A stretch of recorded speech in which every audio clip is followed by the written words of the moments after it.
새벽 4시를 넘긴 시각, 헬기에서 구조대원이 하강합니다.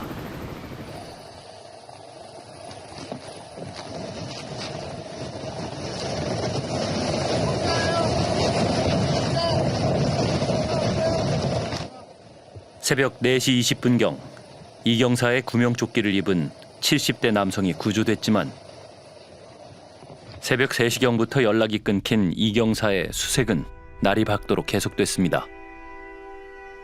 현장에서 수색선을 함께 타고 있었다는 김민식 씨.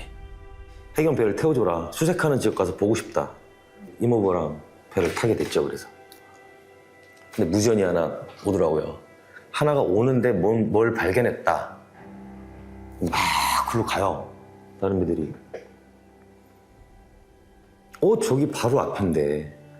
육지 바로 앞인데 왜 저기서 에이 아니겠지. 근데 좀 이따 무전에서 바로 인양 소리가 들리더라고요.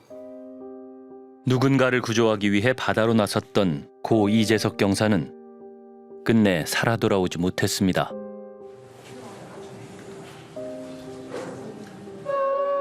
불의의 사고라고만 여겼던 아들의 갑작스러운 죽음. 그러나 동료들의 폭로로 사건의 진상이 드러나기 시작했습니다. 사건의 전말들에 대해서 앞으로 기자들이나 유가족들이 물어볼 때 대답하지 말아라 라고 지시받았습니다. 팀원들은 이재석 경사의 죽음이 단순한 사고가 아니었다고 하는데요. 해경은 순찰 또 2인 1조로 하게 되어 있고 혼자 이동하는 경우는 없습니다. 사무실에 왜 보고를 하지 않고 그렇게 고 이재석 경사를 혼자 보냈는지 도저히 이해가 되질 않습니다. 9월 11일 새벽, 고 이재석 경사에게 무슨 일이 있었던 걸까요? 만조 때는 바다, 간조 때는 갯벌이 되는 꽃섬 인근. 사고가 나기 불과 몇 시간 전까지도 갯벌은 해루질을 하러 온 사람들로 가득했습니다. 어두운 갯벌에서 고립되는 사고를 막기 위해 해경은 드론 업체를 통해 순찰을 하고 있다는데요. 그날 밤도 물이 들어오기 시작하자 드론 업체는 순찰을 시작했고 2시 7분경 갯벌을 빠져나오지 못하고 주저앉아 손을 흔들고 있는 고립자 한 명을 발견했습니다.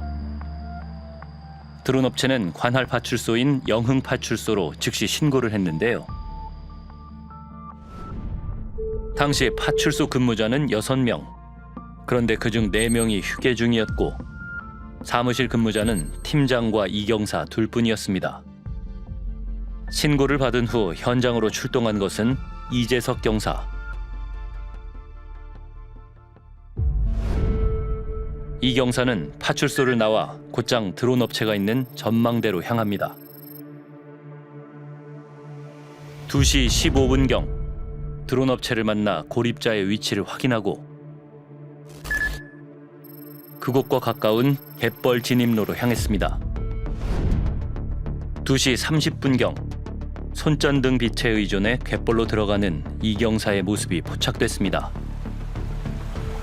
이미 물이 차오른 갯벌에 들어가기 위해 신발을 고쳐 신는 모습도 보입니다. 수심이 좀 있어 보이는데요.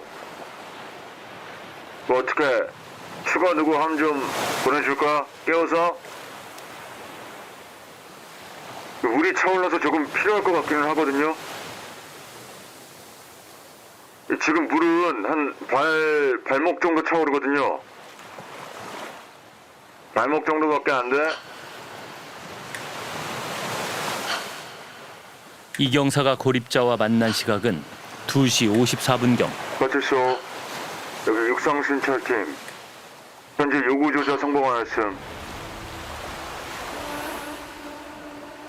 이 경사는 먼저 남성의 다친 발 상태를 확인합니다.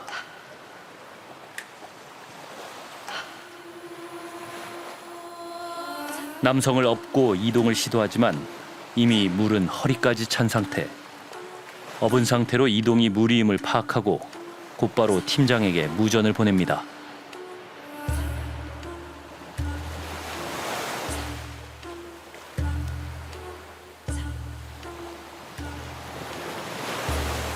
현재 요구조자분은 발이 베어서 거동이 안 되신다고 하셔서 제 구명조끼 벗어드려서 이탈시키도록 하겠습니다. 그 물이 제 허리 정도 차고 있습니다, 지금. 예, 그럼 신속하게 이탈하기 바랍니다. 이 경사는 즉시 입고 있던 구명조끼를 벗어 남성에게 건넵니다. 어느새 가만히 서 있는데도 몸이 휘청일 정도로 거세진 물살.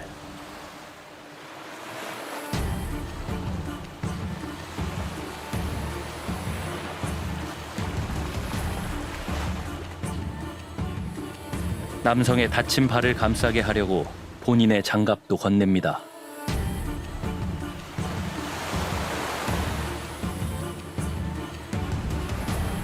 그러고는 이동을 시작하는 두 사람. 그 시각 두 사람을 비추던 드론이 배터리를 교환하기 위해 육지로 복귀합니다. 그런데 4분 뒤 드론이 돌아왔을 때 물은 이미 두 사람의 목까지 차올라 있었습니다. 이때 시각은 3시 5분. 이재석 경사의 무전도 끊겼습니다. 전 그 부분이 정말 이해 안 됐어요. 이제 이재석 경사님이 그 팀장에게 보고를 하는 부분에서 물이 발목까지 정도 왔다고 보고를 해서 팀장이 발목까지밖에 안 돼? 라고 했잖아요. 그때 딱 느꼈어요. 아, 이 팀장은 진짜 아무것도 모르나? 발목까지밖에 안 되는 그건 일반인들이 하는 얘기고 발목에서 진짜 목까지 오는 데까지는 정말 순식간이거든요. 아마 이거를 뭐 해경들이 보겠지만 다 공감할 겁니다. 3시 6분. 이재석 경사의 마지막 무전 신호.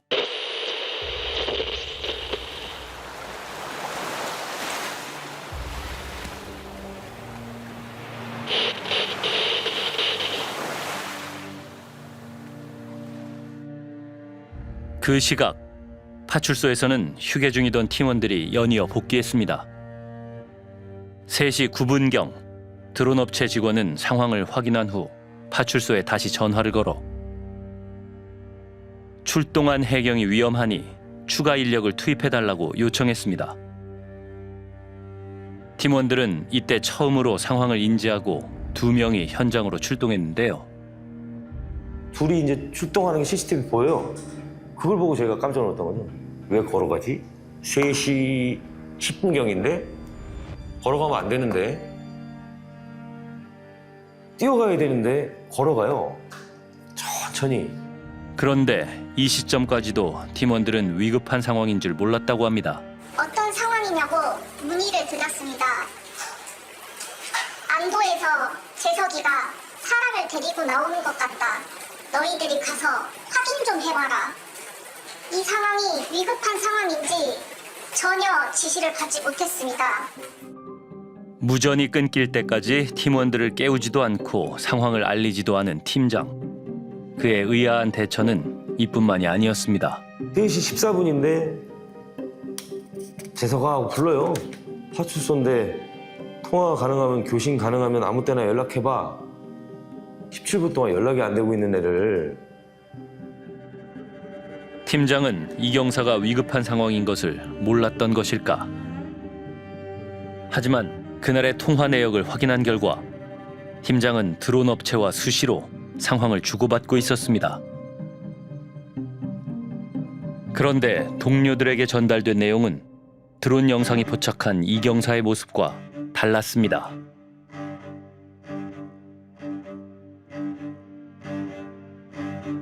재석이는 수영에서 나오고 있고 요구조자는 구명조끼 입고 걸어서 나오고 있는 상태라네. 일단 그 상황 수신 완료. 그 요구조자가 육지 쪽으로 더 가까이 걸어 나오고 있는 상태고 재석이는 그 요구조자 뒤로 한 100m쯤 뒤에서 수영하고 있다네. 재난안전통신망 녹취록을 살펴본 모금원 경위는 당시 상황 전달이 잘못됐다고 지적했습니다. 3시 20분에 재석이는 수영에서 나오고 있고 요구자는 구명조끼 걸어서 나오고 있는 상태라네. 이 말은 확인이 안 된 상황인데 어떻게 이렇게 됐는가 모르겠어요. 그때 당시에 제가 알기로는 요구자는 구명조끼를 입고 바다에 있었고 우리 이재석 경사님도 생존 수영하고 있었던 상황이었는데 이게 어떻게 나왔는지 이 상황 전달이 좀 잘못된 것 같아요. 그 시각 이경사는 생존 수영 중이었고 남성도 표류하는 상태였습니다. 팀원들은 이경사가 구명조끼를 착용하지 않았다는 사실도 몰랐습니다. 송구스럽지만 재석이가 조끼를 벗어주는 자체도 굉장히 느끼하여서 저희는 재석이가 조끼를 입고 있는 줄 알았습니다. 네, 저희는 계속 그 조끼 입고 있으니까 괜찮을 거야 서로 이렇게 얘기하고 있었거든요. 조끼 입고 있으니까 떠 있을 거라고 생각하고 있었거든요. 요구조자가 항공기에 구조되고 나서야 저희는 그 정보를 전해 들었습니다. 사고 당시 수색을 도운 민간 구조대. 그들도 수색 상황에 아쉬움이 있었다고 합니다.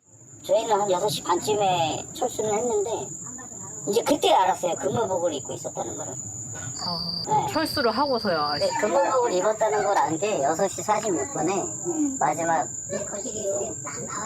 사진이라고 보내준 게 이거예요. 근데 이거 보고 아 진짜 안 입었네. 그때 알았어요.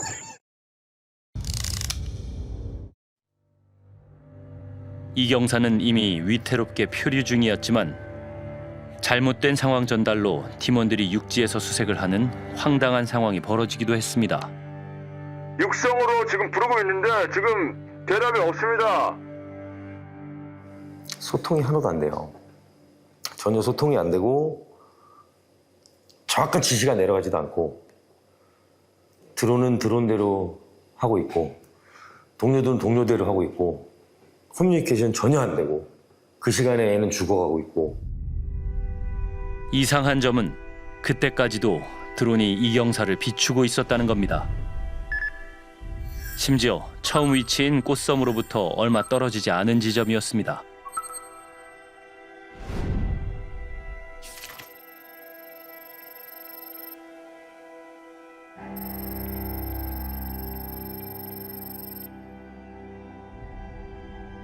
(30분이) 넘도록 생존 수영으로 버텼던 이경사.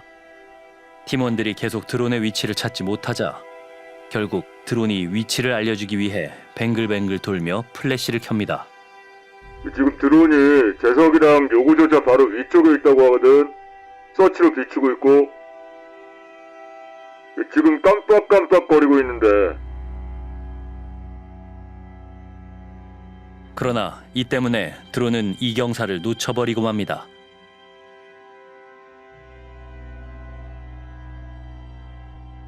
상황은 악화됐지만 보고는 신속하지 않았습니다.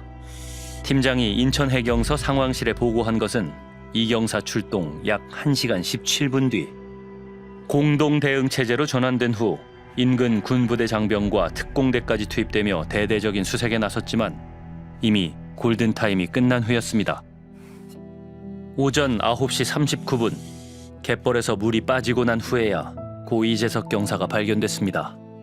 모든 구역에 알립니다. 현재 발견이 되었고 모든 세력은 당황하지 말고. 2인 1조 출동이라는 근무 규칙만 지켰더라도 막을 수 있었던 사고였습니다. 당시 파출소 안에선 4명이 휴게 중이었던 상황. 팀장은 왜 이재석 경사를 혼자 출동하게 했을까요? 정말 비상식적인 일이 일어난 거죠. 네. 말이 안 되는 거예요. 저는 사실 그때 근무하면서 혼자 나간다는 생각을 해본 적이 없어요. 혼자 나가서는 아무것도 할 수가 없어요. 한 명은 보고를 하고 한 명은 조치를 해야 되는 그런 상황이 생기거든요.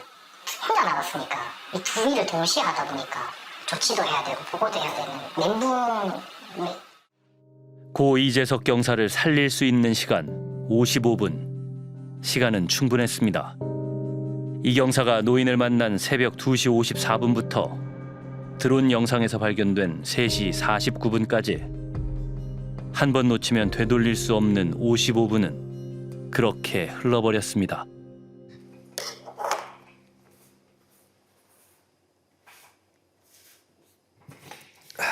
저 드론 영상은 봐도 아우 이때 와도 됐고 이때 와도 됐고 이때 와도 됐는데 왜 이 타임들을 다 놓쳤을까? 거기에 이제 출동 명령 떨어지면은 보탄만 한 번만 딱 누르면 전체가 다 움직인대요. 뭐 더 나을 것 없이 보탄 한 번만 눌렀어도 재석이는 안 죽었을 거야 아마. 왜 혼자 그 사투를 벌이게 했는지 정말 이해가 안 되고 너무 아쉬움이 많이 남고 원통합니다.